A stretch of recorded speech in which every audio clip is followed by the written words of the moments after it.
तनी सुना ना। का सुनी?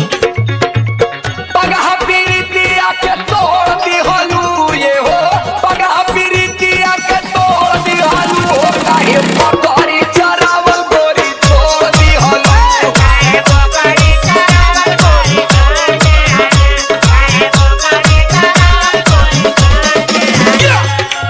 तू का बुझेला? हम तोरा से प्यार ना करिले। अरे पगलो तू मिले लू काहे ना? दूसर ना दिक्कत आ गइल हो। कौन दिक्कत? सुनो, मोरा संग तोहरा के देखली होले, एहो मोरा संग तोहरा के देखली होले, हमर पापा जी पकड़िए बेच दे होले। हमर पापा जी पकड़िया बेच दे होले, हमर पापा जी पकड़िया बेच दे होले। हे भगवान वो किसी जाएंगे हो, ये पिंटुआ का काम हो। हाँ हमरो लागता उ मिली ना तो कर चप्पल चप्पल मारब। हे भगवान अब का होई? मिले के बहाना रहे उहे एगो बकरी, एगो बकरी हो, एगो बकरी, एगो बकरी हो, एगो बकरी।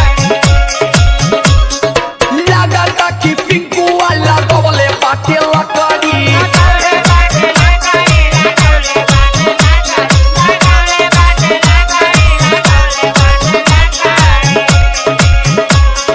मिले के बहाना रहे उहे एगो बकरी, लागता कि पिंकू वाला गवले बाटे लकड़ी। हम जानी हमसे मुंह मोड़ लिहलू ये हो, हम जानी हमसे मुंह मोड़ लिहलू, काहे बकरी चरावल गोरी छोड़ दिहलू। काहे बकरी चरावल गोरी छोड़ दिहलू, काहे बकरी चरावल गोरी छोड़ दिहलू। डीजे परी, डीजे परी, सुना, तू परेशान मत होगा, हम बानी ना। का करबो? सुना, अरे धीर घर मिले के बहुत बाबा